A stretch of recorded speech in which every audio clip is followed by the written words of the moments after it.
made for you and me.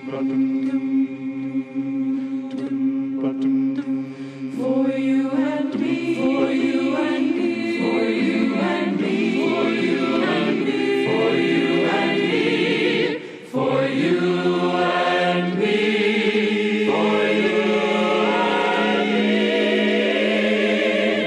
This land is your land, this land is my land, from California to the New York Island, from the Redwood Forest to the Gulf Stream waters. This land was made for you and me. For you and me.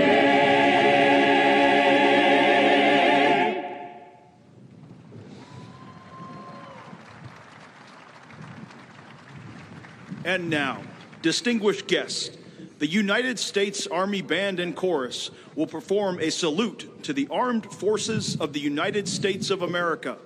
For our veterans in attendance, please stand, if able, when you hear your service song.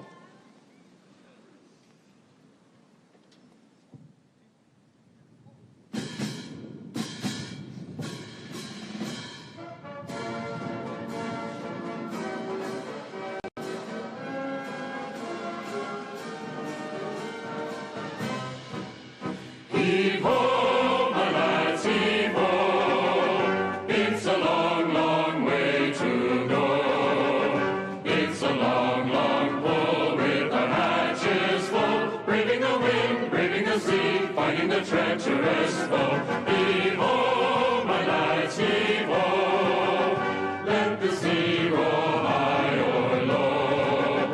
We can cross any ocean, sail any river. Give us the goods and we'll deliver. Damn the submarine.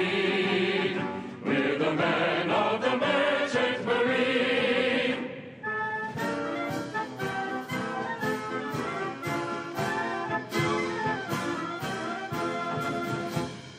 We're always ready for the call. We place our trust in thee. Through surf and storm and howling gale, high shall our purpose be.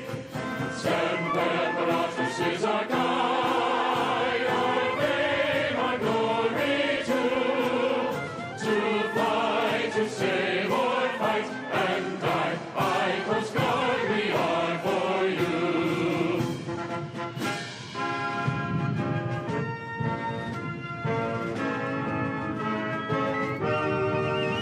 We're the mighty watchful eye, guardians beyond the blue, the invisible front line, war fighters brave and true, boldly reaching into space. There's no limit to our sky, sending guard both night and day. We're the Space Force from on high.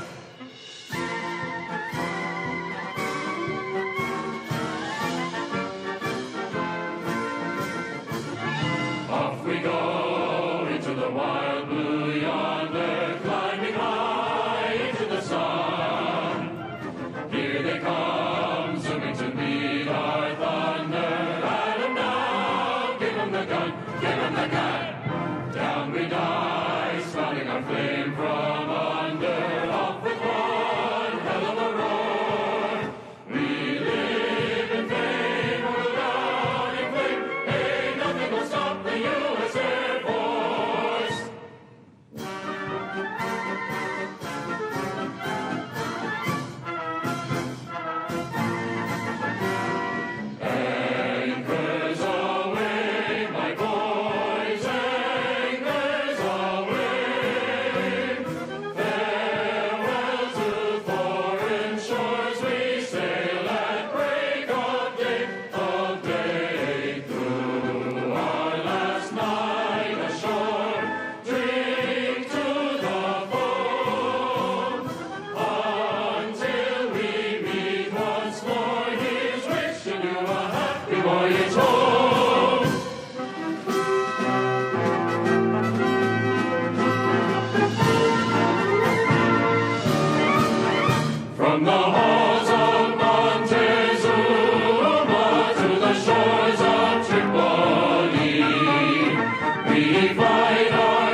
Please be seated. During the wreath-laying ceremony, you will hear the bugler playing taps. Protocol for the occasion is to stand, if able, and render honors by placing your right hand over your heart or rendering a hand salute. Thank you.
The President of the United States has arrived and is being greeted by Vice President J.D. Vance, Secretary of Veterans Affairs Doug Collins, Army National Military Cemeteries Executive Director Karen Duran Aguilera, Brigadier General Antoinette R. Gant, Commanding General, Joint Task Force National Capital Region, and the United States Army Military District of Washington, and MVET's National Commander Paul Shipley.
The Armed Forces Honor Guard and United States Army Band are formed in waiting as the President of the United States moves to the tomb of the unknown soldier to place the wreath.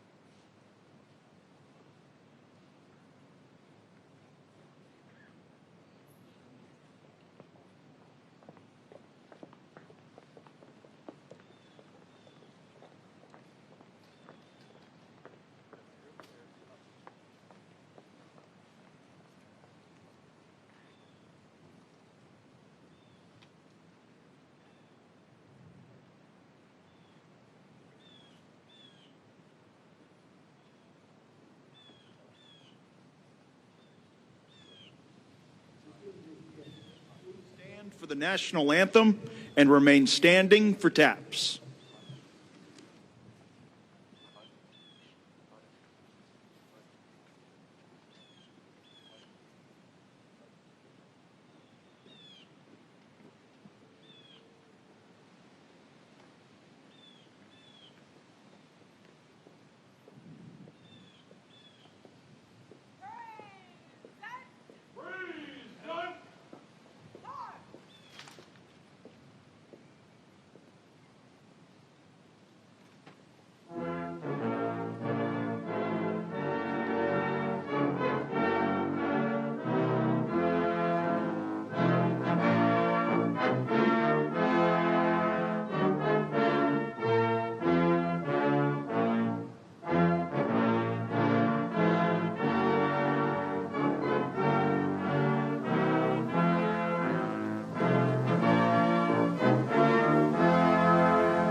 Distinguished guests, the wreath-laying ceremony is now complete. The Veterans Day program will begin momentarily. Please move to your seats. Please be seated.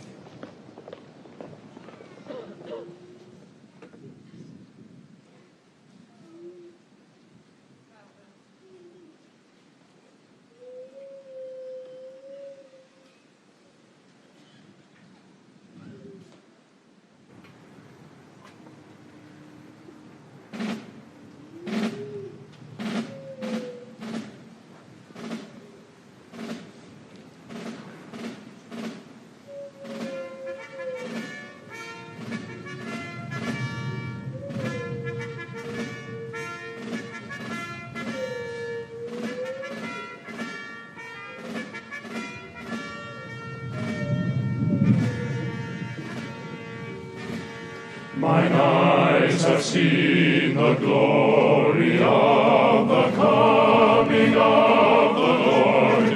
He is trampling out the vintage where the grapes of wrath are stored.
Transfigures you and me.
distinguished guests, it is now my distinct privilege to introduce the members of the Veterans Day National Committee. The committee was formed by presidential order in 1954 to plan this annual observance and support other Veterans Day observances throughout the nation. Please hold your applause until I've introduced each special guest. If you're able, please stand when your name is called. Justin McClure, Army and Navy Union, United States of America. Gary McClure, Non-Commissioned Officers Association of the United States of America. Dan K. Wiley, the American Legion. Tracy Brown, Military Order of the Purple Heart. Timothy Morgan, Marine Corps League. Michael H. Hoyer, Military Chaplains Association of the United States of America. Robert Thomas, Paralyzed Veterans of America. Victor Binkowski, Legion of Valor of the United States of America. David J. Worley, Military Order of the World Wars. Justin Jump, TRIA, the Enlisted Association. Pat Payne, Congressional Medal of Honor Society of the United States of America. Coleman Francis Nee, Disabled American Veterans. Brian D. Anderson, Military Officers Association of America. Kurt Kestelut, Commissioned Officers Association of the United States Public Health Service. Keith Reed, Air Force Sergeants Association. David Pycook, Polish Legion of American Veterans of the United States of America.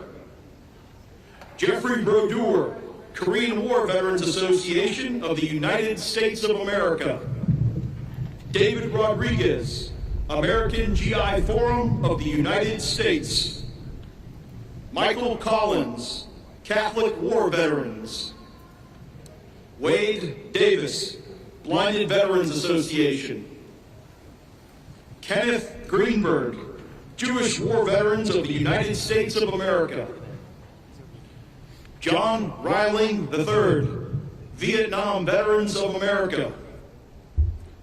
Carol Whitmore, Veterans of Foreign Wars of the United States.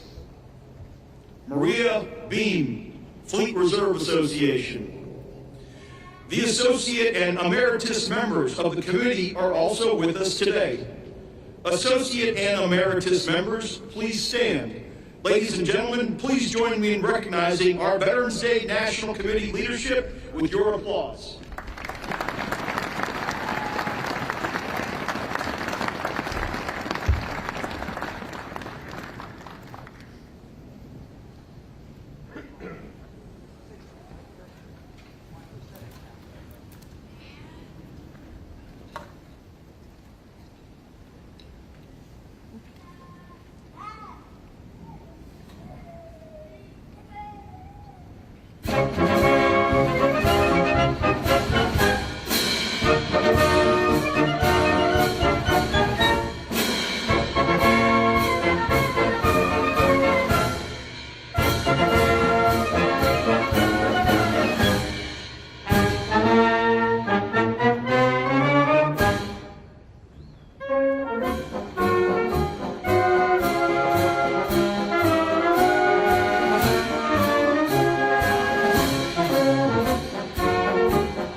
Please stand if you are able for the arrival of the official party.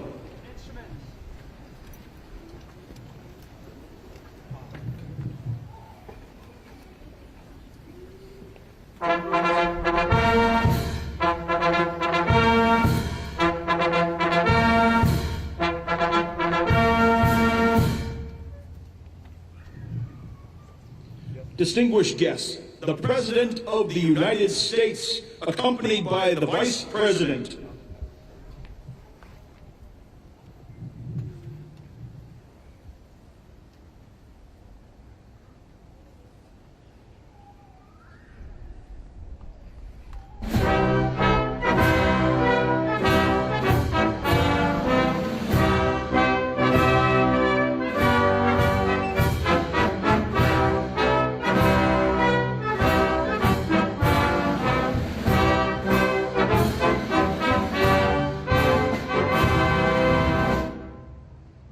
Distinguished guests, please remain standing for the procession of our nation's colors and those of our veteran service organizations.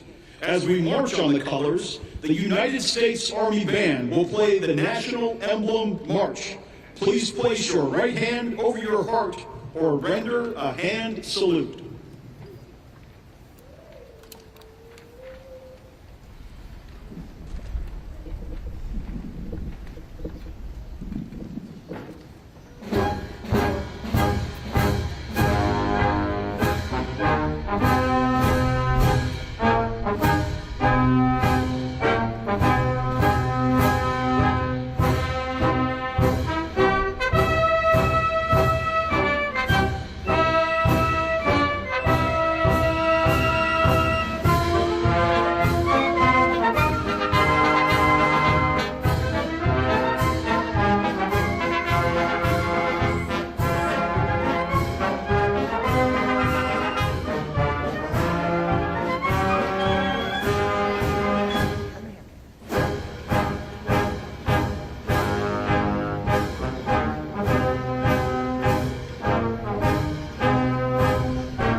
Distinguished guests, please remain standing for the invocation given by Chaplain Kimberly Willis, Executive Director of Chaplain Service for the United States Department of Veterans Affairs.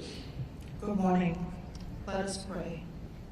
Eternal and ever faithful God, on this sacred morning beneath the quiet majesty of these marble arches, we gather in this hallowed place to pay tribute, to reflect, and to recommit.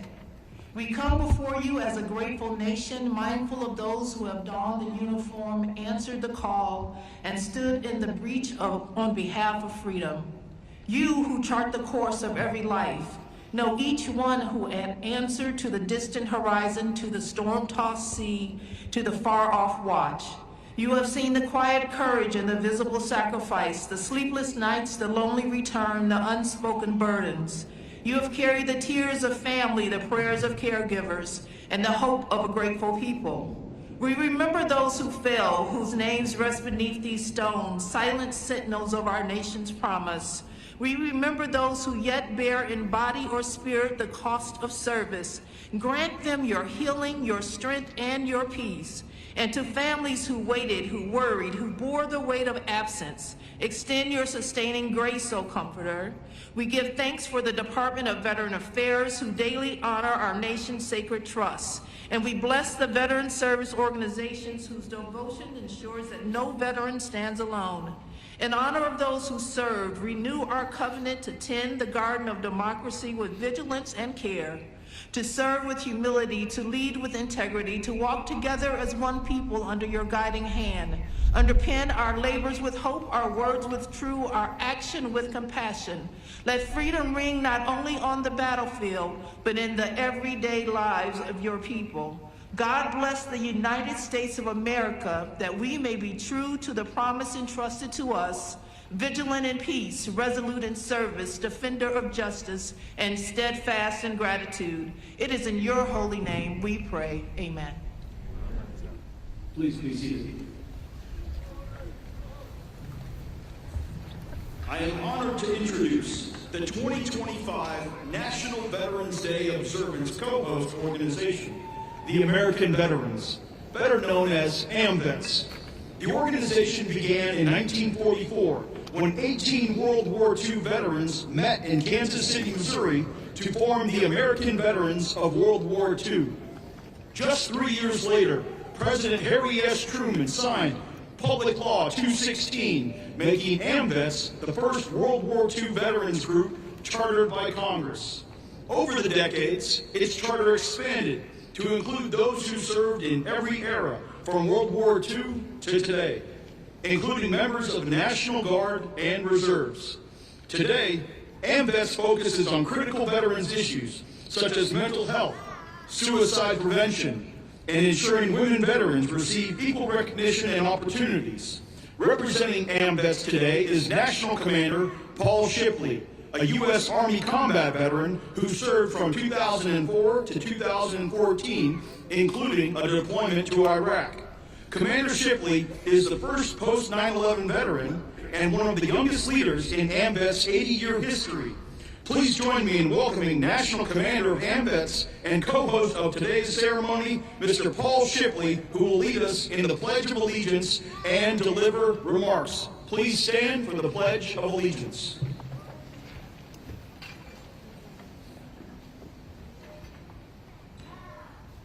I pledge allegiance to the flag of the United States of America and to the republic for which it stands, one nation, under God, indivisible, with liberty and justice for all.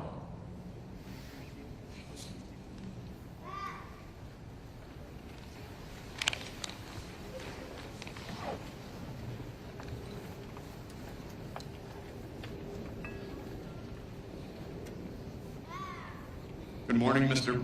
President, Mr. Vice President, Secretary Collins, and distinguished leaders of the Veteran Service Organizations of the United States of America. Good morning and happy Veterans Day.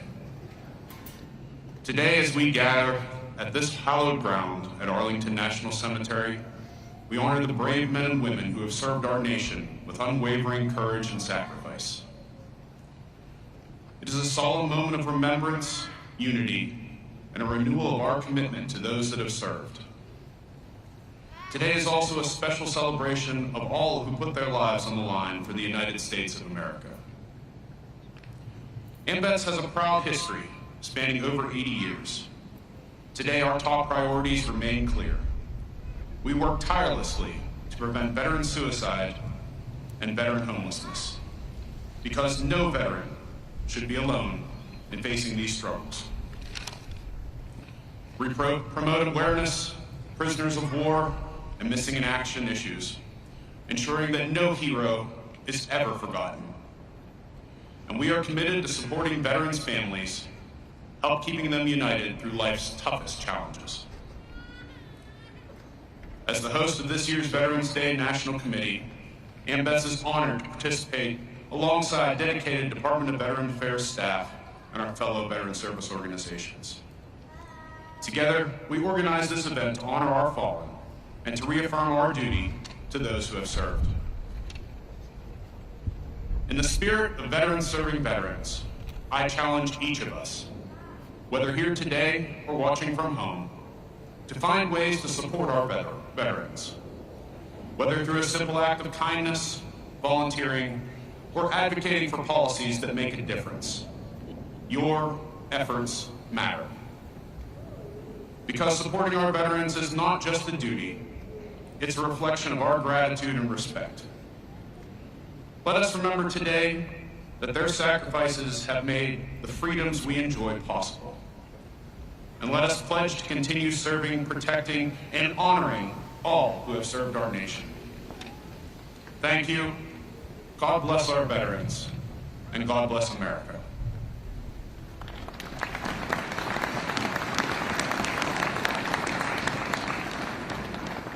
It is now my humble honor to introduce the 12th Secretary of the Department of Veterans Affairs. Secretary Doug Collins is an accomplished attorney with more than a decade of legislative experience representing the people of Georgia in the state legislature and later the U.S. House of Representatives. As a U.S. Air Force Reserve chaplain, Secretary Collins has ministered to our country's military since 2002. He completed a 2008-2009 deployment to Iraq while stationed at Balad Air Base. Collins remains a colonel in the United States Air Force Reserve, and he previously served in the U.S. Navy Reserve. Please join me in warmly welcoming VA Secretary Doug Collins.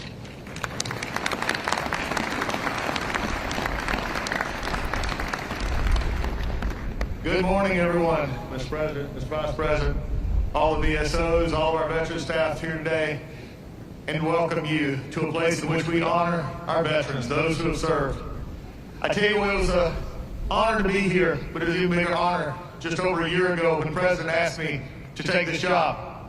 And I asked him a simple question. I said, Mr. President, what would you like me to do? And he looked at me with a simple phrase. He said, take care of our veterans. I tell all the rest of the cabinet, I've got the best job in the world because I get to take care of the best people in the world, the veterans of the United States of America.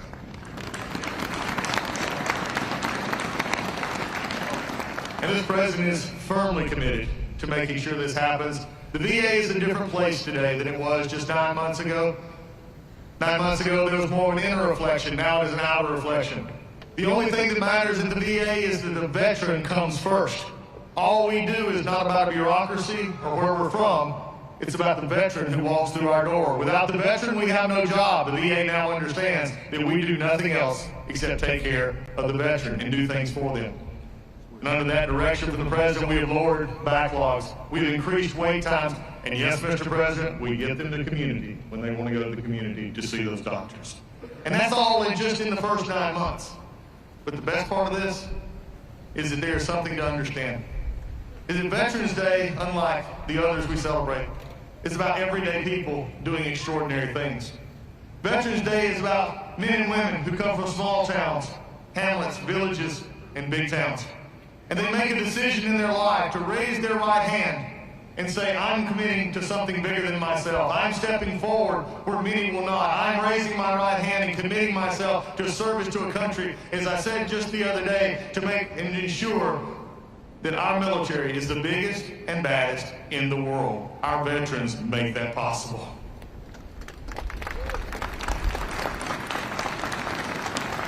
It comes from people all over, as I served with in Iraq. What I love about Veterans Day is it tells the story of a young girl. She was in her early 20s. I met her on the fields in a wind just like this in the desert of Iraq. She had showed up late, and I was on the night chaplain run, and I always saw everybody else, but I didn't recognize her. And I walked up to the gate, and she said, I said, where have you been? And I said, I haven't seen you here. And she said, sir, I'm a little bit late deploying with my troops. I said, well, what was the reason? And I said, you could, I figured, why are you coming in 3 or 4 weeks later? She said, well, sir, just about 2 months ago, I had my daughter. And I looked at her and I said, and you came anyway. I said, you know you could probably get a deferment of that. She said, no, sir. She said, I go where my troops go. I go where they go. And that for the rest of the time I was there, we shared pictures of one growing up, a little one, taking first crawls and moves and sharing it in the night sky over Iraq. That is a veteran who serves because they want to serve others. I remember an A1C who was on deployment, he came back and he said, I'm now making big money. He said, I can actually help my family, and I can buy Christmas presents for those that didn't get any last year. It's about the stories of those as a young man, and just a little bit young because he's in his 80s, in one of our VA hospitals in hospice, who I walked in on him just the other day, and he was playing on the keyboard, Just a Closer Walk with Thee.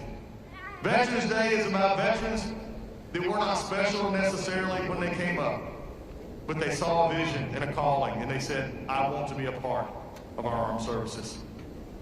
So when they raised their hand, they made a choice to become one of our favorite in the world, and that is a veteran who serves this country. So as we come to this day of service, this day of happy Thanksgiving for people who are willing to serve, I'll just have one word from the half of this administration, and I want everyone to hear it clearly, whether you're in the media, Congress, or anywhere else.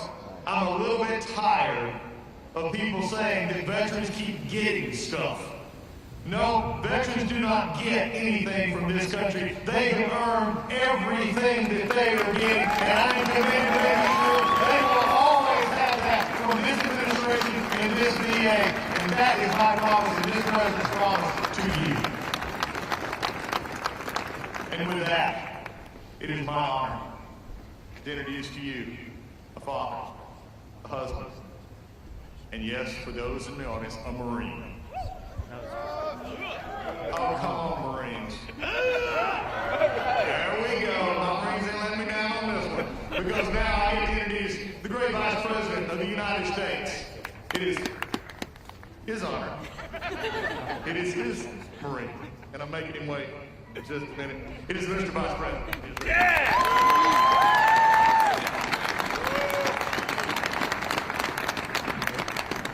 Well, thank you, Doug. You're doing a great job with the VA, and I want to say just a couple things. I've learned a couple things from working so closely with the President of the United States. The first thing is that he loves our nation's veterans and has committed our nation's administration to putting our veterans first every single day.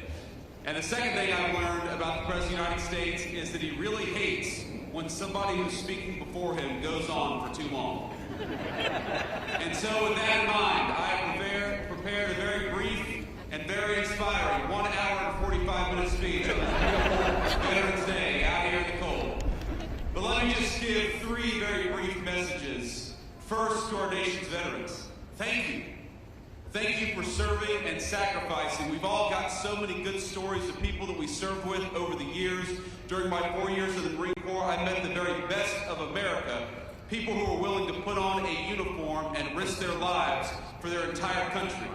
Just yesterday morning, I met people who lost limbs, who lost very, very important family members, who lost their psychological health, going out there and serving the United States of America. So whether you gave a little bit or whether you gave a lot, every single person who put on the uniform of this nation deserves our gratitude on this day especially, but every day. And so from the Vice President and the entire administration to our nation's veterans, thank you for your service, thank you for your sacrifice, and thank you for making us proud every single day.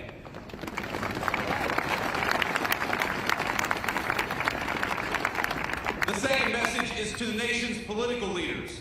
I happen to believe that the most valuable resource that we have isn't the incredible wealth of natural resources of this country, as amazing as it is. The most important natural resource that we have is that we have hundreds of thousands of young people every single month who sign up to put on the uniform and risk their lives for their fellow citizens. That is a resource we cannot squander. That is a resource we must protect.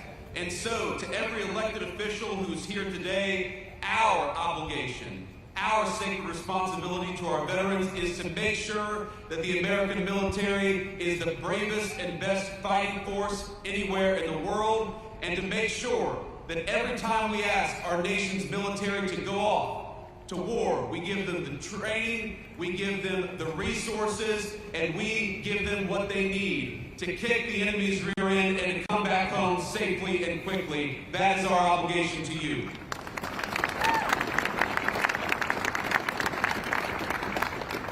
And And my third and final message to the American people. I'm asked all the time how to best honor our veterans. And this day in particular gives you an opportunity, and it doesn't have to be difficult, and it doesn't have to be complicated. If you find yourself at a restaurant this evening and you see somebody wearing a uniform, buy them a meal if you're able, or buy them a beer. If you see a veteran of our nation's armed forces, if you know somebody in your family, give them a call and say thank you. I heard already this morning from my mother-in-law who sent me a message early California time, and it touched my heart. Just knowing that we have loved ones who recognize our service, who care about it, and who care enough to go out and say thank you. So the American people, if we want to keep on ensuring that the very best and brightest sign up for our military, the very best way to do it is to make sure that the veterans know that we are grateful to them. And so it's with great pride that I am introducing a man who is proud of our veterans, who fights every single day for the veterans, and who is proud to be the Commander-in-Chief of the United States Armed Forces, President Donald J. Trump. Thank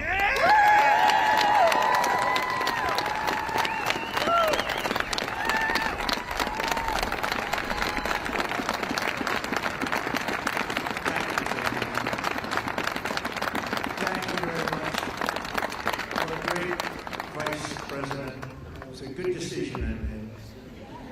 This morning on these hallowed grounds where generations of American heroes rest in eternal glory, we gather to fulfill the sacred duty of every free man and woman. On Veterans Day, we honor those who have worn the uniform, who have borne the battle, who have stood to watch, and whose ranks have formed the mighty wall of flesh and blood, bravery and devotion that has defended our freedom for 250 years. Today, to every veteran, we love our veterans, we say the words too often left unsaid. Thank you for your service. Thank you very much.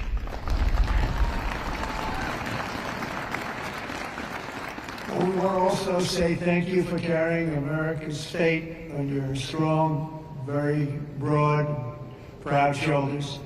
Each of you has earned the respect and the gratitude of our entire nation. We love you, we salute you, and we will never forget what you have done to keep America safe, sovereign, and free. Thank you very much.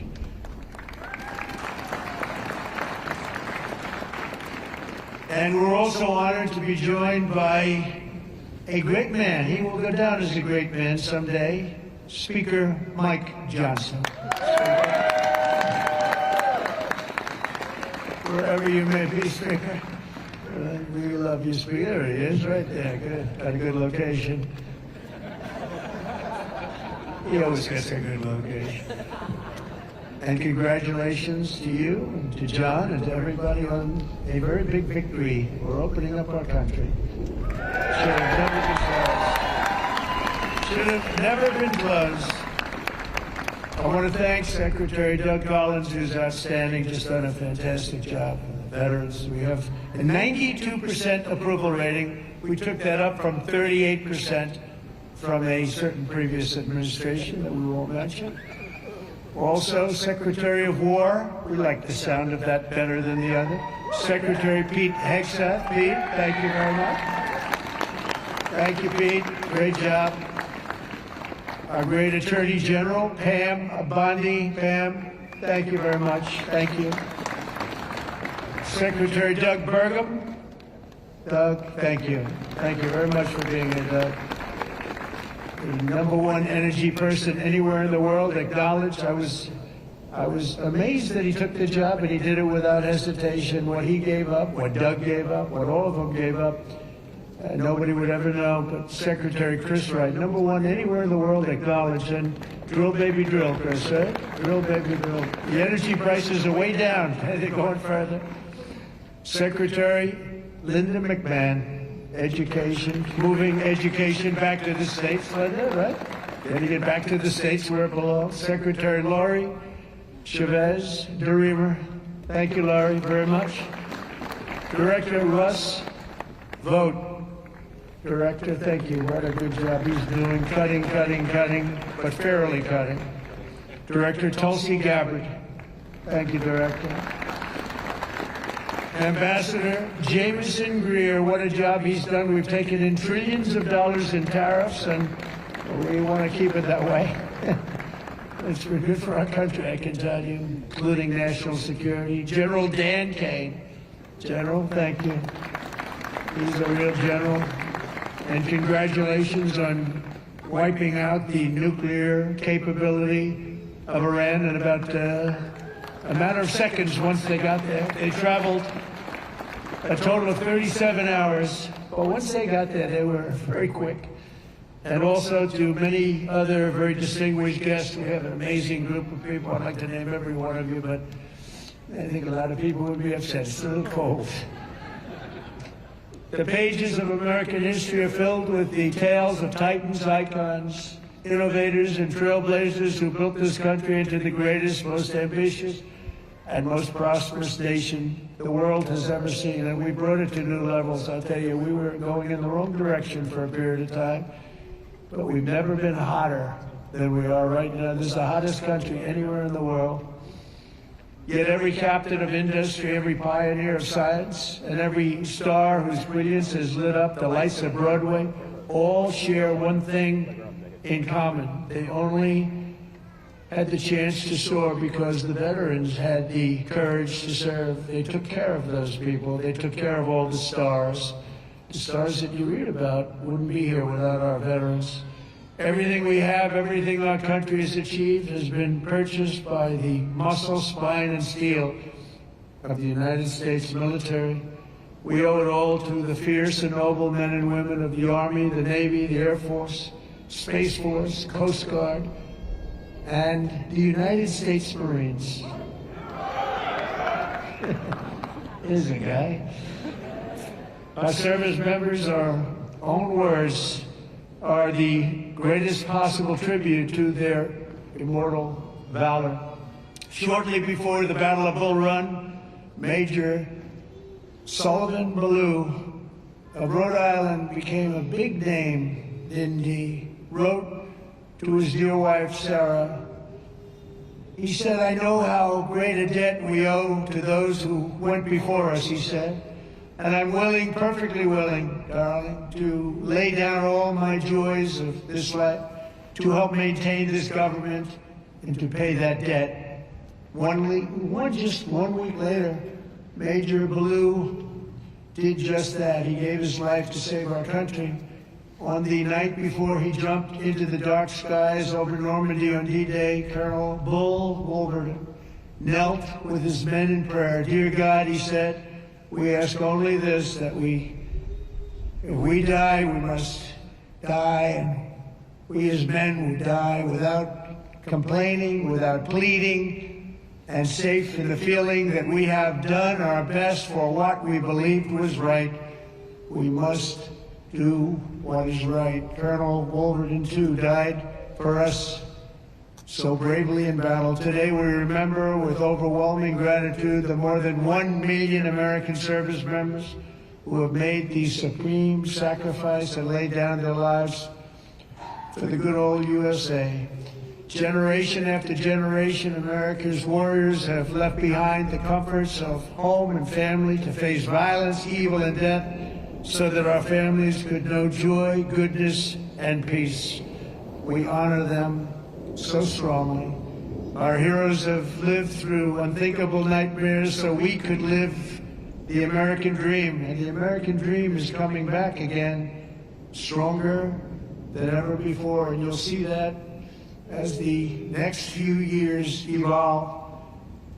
They have volunteered to give their last breaths to all of us so that we could breathe free. And today we know without any doubt in our hearts that after 2.5 centuries, America stands tall because America's veterans stood so strong. And soon our country will be stronger than ever before. The American veteran has forged a legacy of gallantry and daring without parallel in human history. In September 2009, Army Captain William Swenson was driving through the Afghan mountains when his convoy was ambushed by over 60 Taliban insurgents. He and his comrades were pinned down for hours without artillery or air support. A fellow soldier was shot in the chest, and Captain Swenson crossed an open field to aid his brother in arms. People said, "Don't do it, Captain, don't do it." He did it. When the terrorists closed in around them and demanded their surrender, Captain Swenson threw a grenade at the enemy and rallied his men to break their advance. He then carried the wounded soldiers hundreds of yards to a rescue helicopter before charging back 3 times, back and forth into the fire to save the wounded and bring them home. Even after 7 hours of fighting, he refused to leave any man behind. Retired Lieutenant Colonel William Swenson is here with us in Arlington. And for his actions that day, he proudly wears the Congressional Medal of Honor. Colonel Swenson, thank you very much. Thank you very much. Thank you. Thank you very much.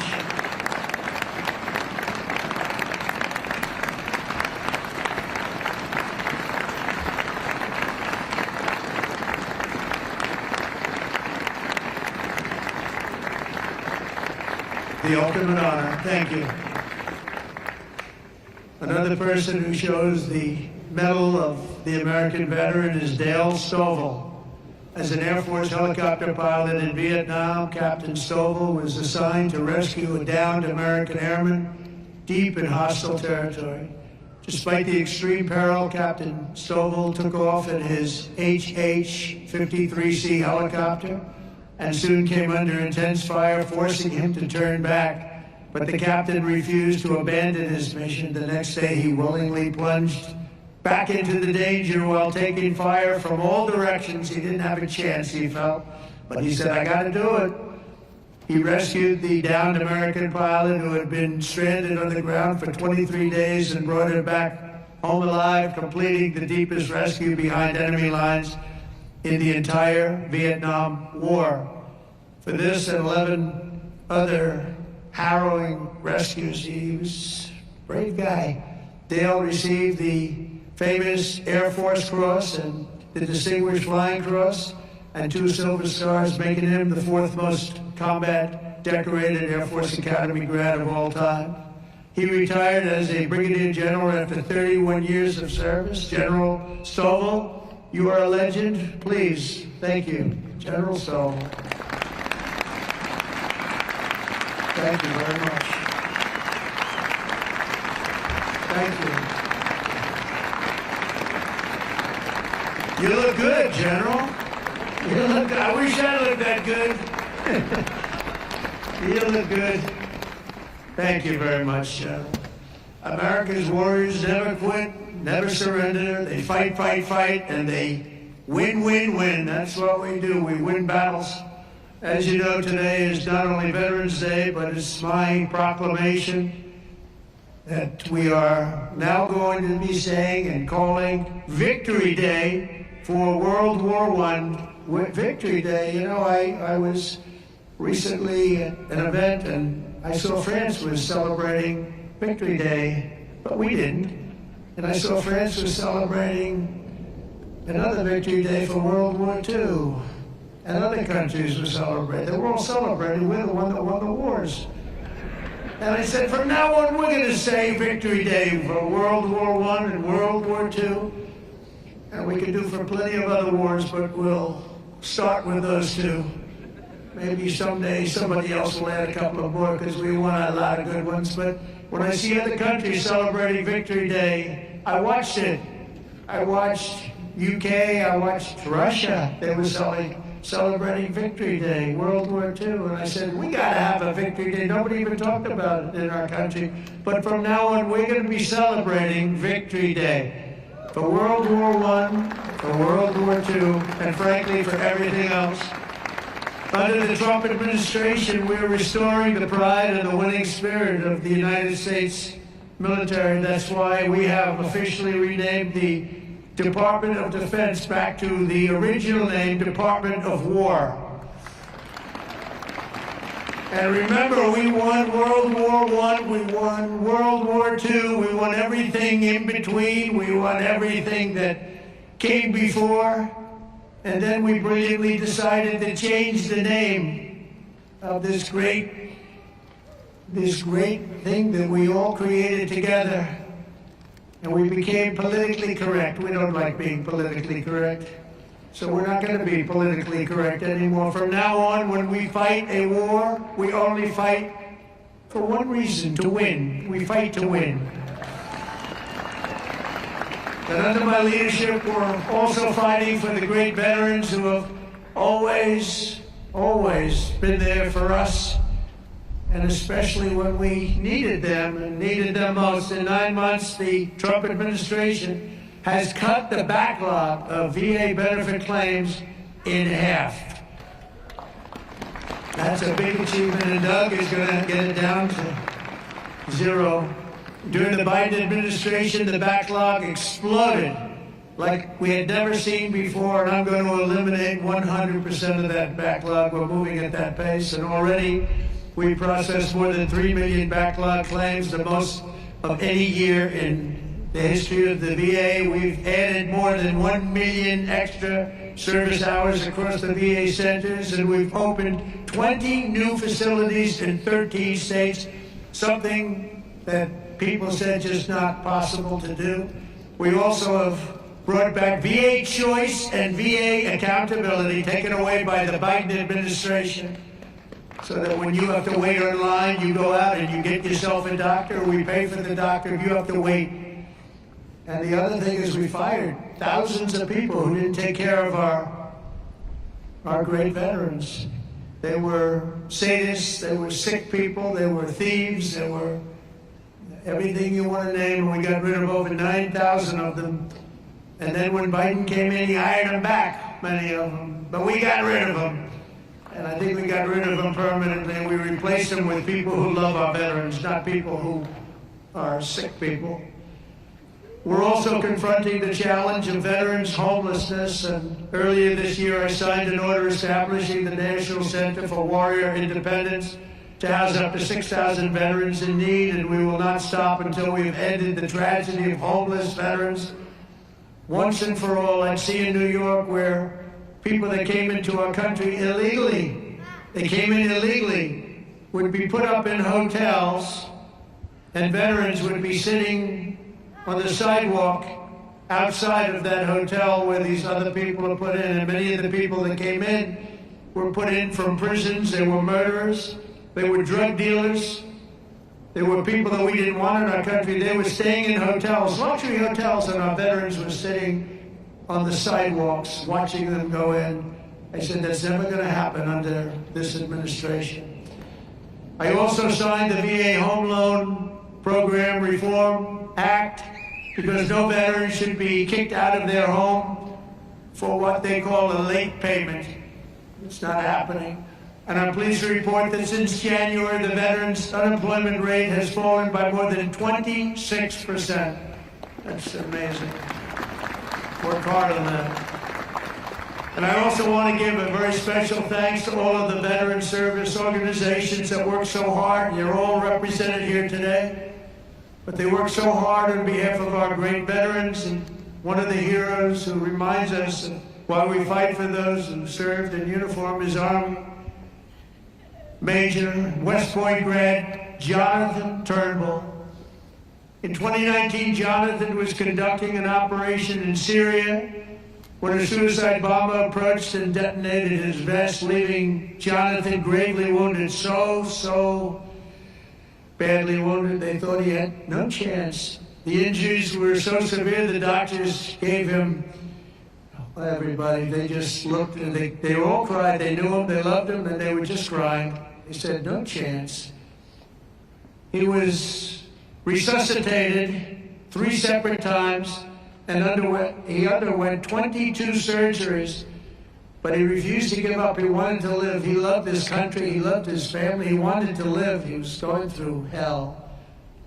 I visited Jonathan and Walter Reed in 2020, remembered so well, and today I'm delighted to say that Jonathan is not only alive, he is here with us, back on his feet, and living a great life alongside his beautiful wife, Samantha, and their 3 incredible children. Jonathan, Samantha, please, God bless you.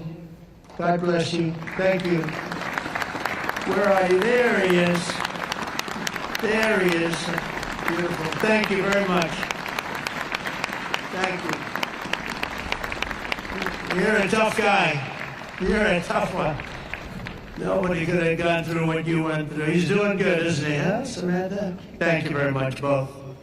And in conclusion, from the very beginning of our country, our great American flag has always been shielded and protected by a special caste of citizen who has stepped forward to safeguard liberty's cause.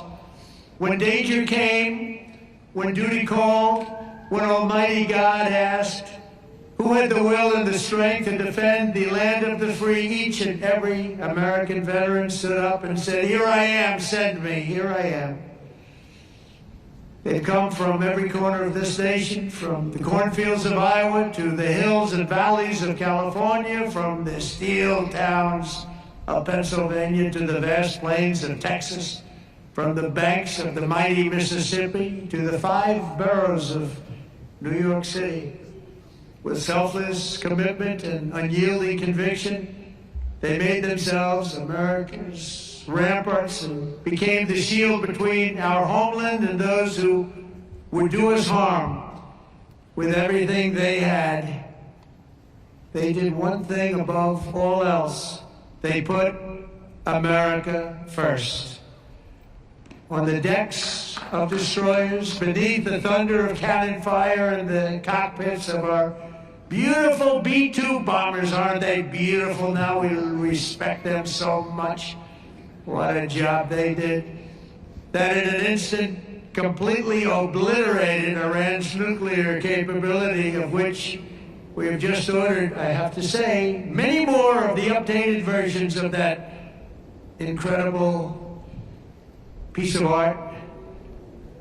They defended the American Republic, dispensed American justice, crushed the enemies of freedom, and vanquished the forces of wickedness and evil. That's what we've been doing. Because of what every veteran has done today, the flame of liberty shines bright. The people of our nation sleep safe. The American dream surges forward. And our magnificent destiny stands more splendid and glorious than ever before. So I want to say thank you once again to every American veteran. You are very, very special people and always in our heart. Thank you very much, and God bless you, and God bless the United States of America. Thank you very much. Thank you, everybody. Thank you very much.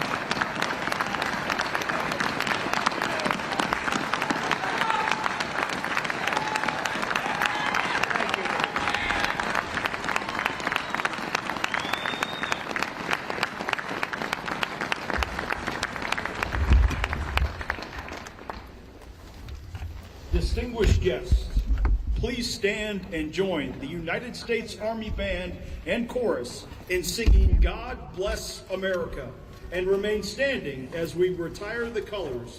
Please place your right hand over your heart or render a hand salute.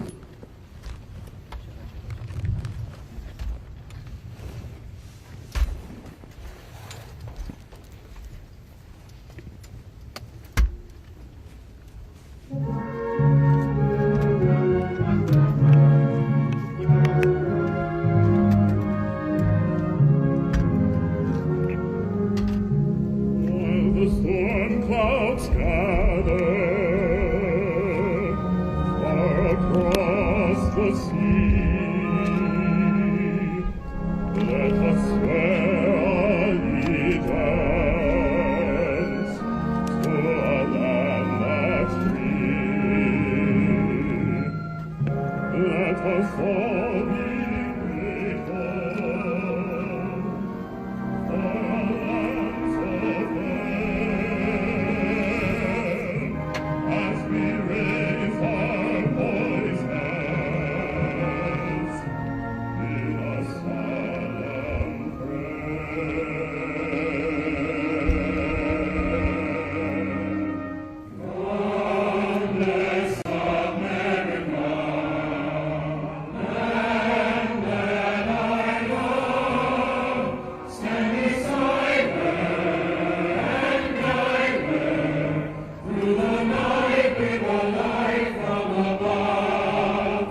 Retire the colors.